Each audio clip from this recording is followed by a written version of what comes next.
Welcome to the adventures of the Jupyter Notebook. What we're going to do today is that we are going to walk through the process of how to get a hold of the Jupyter Notebook. Now, this is a terminal on a Linux box. This is eventually what you will be seeing on the shared Jeremy server. So what I'm going to do is on my Linux box, I'm going to fire up Firefox here. And I'm going to put it into the background by using the ampersand. And then you can see it brings up my Firefox. I will go here and I want to show you the jmkll.org website. Whoops, it would help if I could spell it right. This org website is the story of the Jeremy Lab. And this is a really cool video. I recommend you watch it. And then for access, we use that and we do the same thing, but we put HTTPS as in secure in front of it. We hit enter and then we have this screen. Now this may look familiar because we've already been doing some of this stuff if you've walked through it, but now I'm giving you an assignment to do in the Jupyter Notebook. And what I'm going to do is use Tux and my classroom user that is set up kind of like what you guys have. So I have a fairly generic opening here. So what we're going to do is we're going to go into notebooks, and then what I want you to do is file new. And you're going to create a new Jupyter Notebook. So we can call this lab, I don't know, how about Jupyter Notebook? Notice the spelling. The spelling is this way on purpose.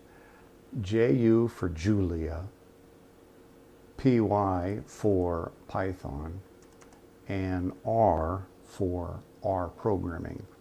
So the Jupyter Notebook is a hat tip for all the other technologies that have come ahead of it.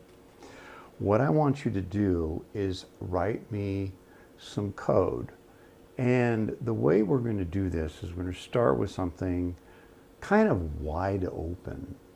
To start with, I would like to have you do at least a hello world that uses a for loop. That should be really simple for you folks. So say we're going to do print and then hello world, and then I'm going to do this 10 times and I hit shift enter. Now I want to insert a cell above and change this cell to Markdown. This Markdown is a lab that will be coming to you. It's going to come to all my classes this semester because it's such a thing that has really done some very interesting things to documentation. And this is a heading level 3. And notice how it makes it look all pretty. And here is my code. Now I'm basically done. I'm going to give you some criteria to make it a little more interesting. And then you hit save. What you're going to turn into me, or into Canvas, is a download as PDF. So you download your PDF file, and then you're going to submit that into Canvas, okay? And I'll just put it there in my downloads directory, and then I'll go take a look at it, and there it is. See how pretty that is? And you can do all sorts of wonderful documentation with the Jupyter Notebook. This lab is not meant to be difficult. This lab is to show you what you can do with the Jupyter Notebook. Some of the things that you can do is, why don't you take a look at a search on interesting Jupyter Notebooks. Copy a few of them, play with them, and see what you can come up with. What are you interested in? How about, I don't know, here's your different programming languages, where it's being used. Let's look at whimsical. Okay. Oh, here we go. Game of life. So here's the game of life. Now notice, here's the Jupyter Notebook, but it's posted on this NB viewer. You can now download this, put it on the Jeremy box, and play with it, providing you have all the libraries. Otherwise, you can just run it right here and take a look at it. I think you can run it right here. Let's see if this works. No, it's a frozen copy. So you actually have to save it, okay? So you can execute it on the binder. That's kind of cool. That's new. So it's now taking that notebook that's been put out for other people to look at, and now other people can run your notebook. This is changing how things are actually being disseminated in the world of science, chemistry, physics, biology, coronavirus research. It's all being used in the Jupyter Notebook. So knowing how this tool works and what you can do with it is a lot, okay? So it takes a long time, and it's telling you everything it's doing. What this is doing is actually creating a temporary Docker container for this app. So it's building the Jupyter Notebook, loading what it needs, and then put the Jupyter Notebook saved file on top of the installed version of Jupyter, and then it's going to run it. And that's what this binder does. And when this binder first came out, it didn't have a lot of support across industry.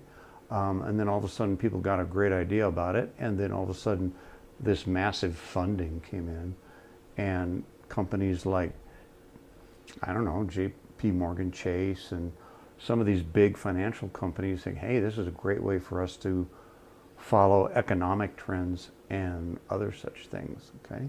So I can actually click on show, and we can see what's going on here. And it's thinking, all right.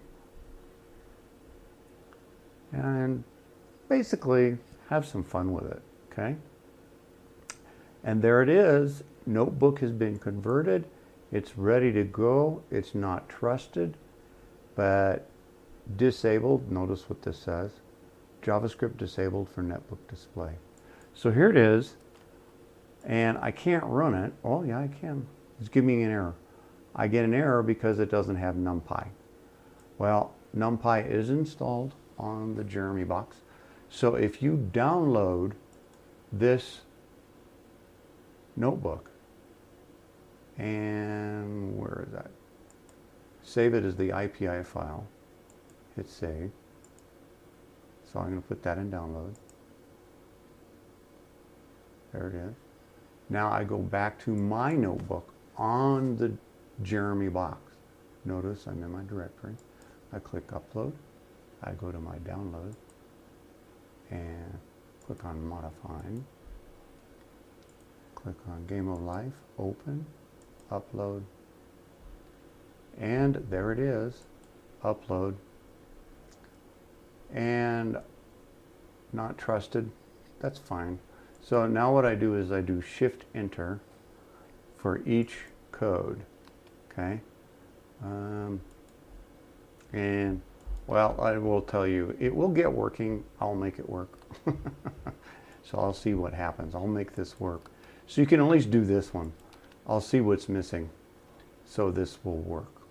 It's a lot of fun. This is a classic program that's been around for generations, literally generations. It's been from the dawn of computing. Conway's Game of Life talks about some very interesting things. So on that note, that's a very quick overview of playing with the Jupyter Notebook, and that's kind of what I want you to tinker with. More will be posted in Canvas.